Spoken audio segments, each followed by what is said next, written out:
کیا والدین کا حق یہی ہے کہ ان پر ظلم و زیادتی کے پہاڑ توڑے جائیں؟ کیا والدین کے ساتھ گھناولی اور ناپاک حرکتیں کی جائے؟ کیا والدین کی عزت و احترام کو پامال کیا جائے؟ ہرگز نہیں، ہرگز نہیں، یہ والدین کا حق نہیں ہے۔ یاد رکھیے، اگر کوئی والدین کی عزت و احترام کو پامال کرتا ہے، ان پر زیادتی کرتا ہے، تو وہ اپنا ٹھکانہ جہنم بنا لے۔ حضرات، میں اپنی طرف سے نہیں کہتا، حدیث شریف میں موجود ہے، حضرت امامہ رضی اللہ عنہ سے مروی ہے کہ ایک بار محسن انسانیت صلی اللہ علیہ وسلم سے ایک شخص نے دریافت کیا کہ یا رسول اللہ صلی اللہ علیہ وسلم، ما حق الوالدین، والدین کا حق کیا ہے؟ سنو میرے نبی صلی اللہ علیہ وسلم کا جواب تو سنو۔ محبوب کبریا حضرت محمد رسول اللہ صلی اللہ علیہ وسلم نے فرمایا، ہما جنتک و نارک، وہی تیری جنت ہے، وہی تیری جہنم۔ حدیث میں غور تو کریے، پتا چلتا ہے کہ والدین کا حق کیا ہے۔ حدیث شریف کا مطلب یہ ہے کہ اگر والدین کی عزت و احترام کرو گے، ان کی فرما برداری کرو گے تو جنت کے حقدار بنو گے، اور اگر ان پر ظلم و زیادتی و برا سلوک کرو گے تو اپنا ٹھکانہ جہنم میں بنا لیں۔ حضرات، اگر کوئی اولاد اپنے والدین کی عزت و احترام کو پامال کرتا ہے، ان پر زیادتی کرتا ہے، تو اللہ تعالیٰ اس کو آخرت میں عذاب تو ضرور دیں گے، لیکن دنیا میں بھی سزا مل جاتی ہے۔ ثبوت کے طور پر میں آپ حضرات کو ایک واقعہ بیان کرتا ہوں۔ ایک نوجوان نوکری سے گھر آیا تو اس کی بیوی نے اس سے ماں کی شکایت کی۔ اس نوجوان کو غصہ آیا اور ماں کو مارنے کے لیے گیا تو بیچاری بوڑھی ماں نماز پڑھ رہی تھی۔ سخت دل نوجوان نے سجدے کی حالت میں ماں کی گردن پر اس زور سے پیر رکھا کہ ماں مالک حقیقی سے جا ملی۔ پھر اس نوجوان چچا زاد بھائی دونوں ماں کو دفن کرنے کے لیے قبر تیار کی۔ پھر ماں کو قبر میں اتارنے کے لیے اس نوجوان چچا زاد بھائی دونوں قبر میں اترے تو چچا زاد بھائی تو قبر سے صحیح سلامت باہر نکل گیا، لیکن اس نوجوان نے نکلنے کی کوشش کی تو قبر نے اسے فوراً دبوچ دیا۔ لوگوں نے اس نوجوان کو نکالنے کی ہر ممکن کوشش کی لیکن کامیاب نہ ہو سکا۔ بہت سارے لوگوں نے اس نوجوان کے لیے دعا کی لیکن کسی کی دعا قبول نہ ہوئی۔ آخرکار اس نوجوان تڑپ تڑپ کر مر گیا اور مجبوراً لوگوں نے اس کو اوپر مٹی ڈال دی۔ جب اس نوجوان کی بیوی کو پتا چلا تو رو رو کر بیان کرنے لگی کہ دوشی اور خطا کار تو میں ہوں، میں ہی ماں کے خلاف زہر اگلا تھا۔ پھر سارا واقعہ بیان کیا۔ آدمی کے پاس سب کچھ ہے مگر ایک تنہا آدمیت ہی نہیں۔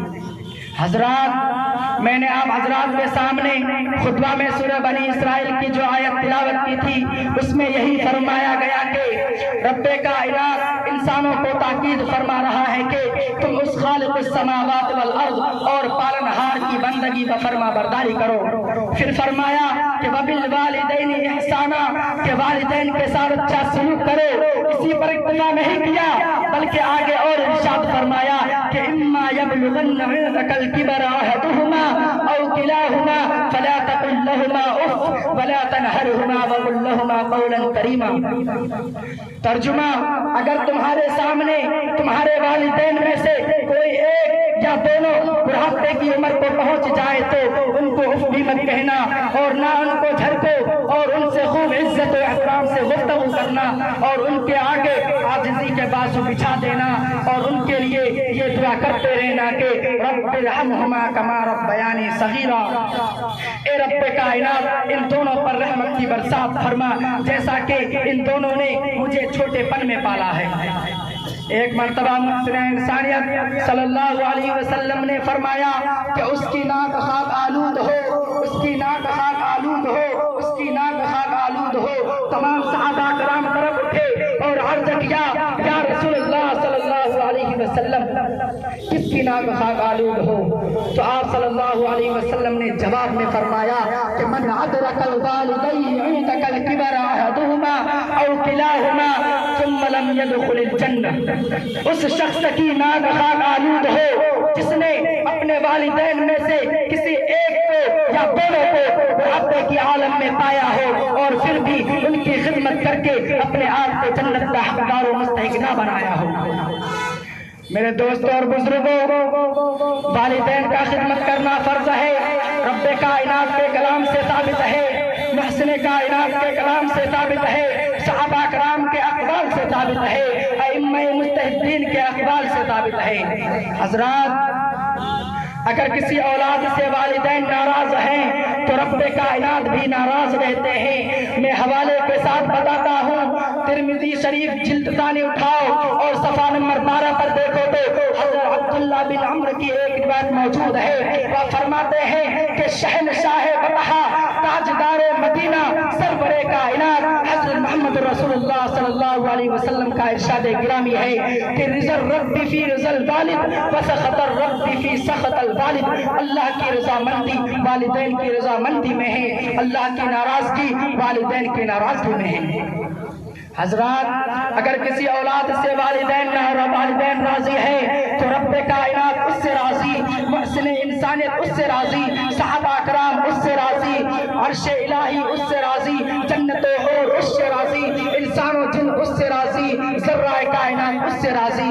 اور اگر نافرمانی اور گستاخی کرنے والا ہو تو خدا کی بھی اس پر لعنت، رسول کی بھی اس پر لعنت، ملائکہ کی بھی اس پر لعنت، صحابہ کرام کی بھی اس پر لعنت. ایک حدیث شریف میں ہے کہ نبی کریم صلی اللہ علیہ وسلم نے فرمایا کہ جو نیک صالح اولاد اپنے والدین کی جانب محبت بھری نظر سے ایک مرتبہ دیکھے تو حق تعالیٰ اس کو ایک مقبول حج کا ثواب دیں گے. تو صحابہ کرام رضوان اللہ اجمعین نے عرض کیا، یا رسول اللہ صلی اللہ علیہ وسلم، اگر کوئی صالح اولاد ایک دن میں 100 مرتبہ دیکھے تو کیا اس کو 100 مقبول حج کا ثواب ملے گا؟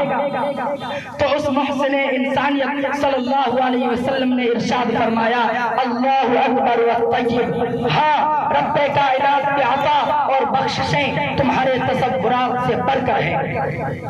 حضرات، حدیث شریف میں غور کریے، صرف محبت بھری نظر سے دیکھنے کا اتنا ثواب ہے. جو والدین کی ہمیشہ وقت ان کی خدمت و فرما برداری میں لگے رہتے ہیں تو رب کائنات کے پاس ان کا درجہ کتنا بلند وارفع ہوگا. اللہ سے دعا ہے کہ ہم سب کو ماں باپ کی دولت سے مالا مال فرمائے، ان کی عزت و احترام کرنے والا بنائے. آمین. وآخر دعوانا الحمدللہ رب العالمین.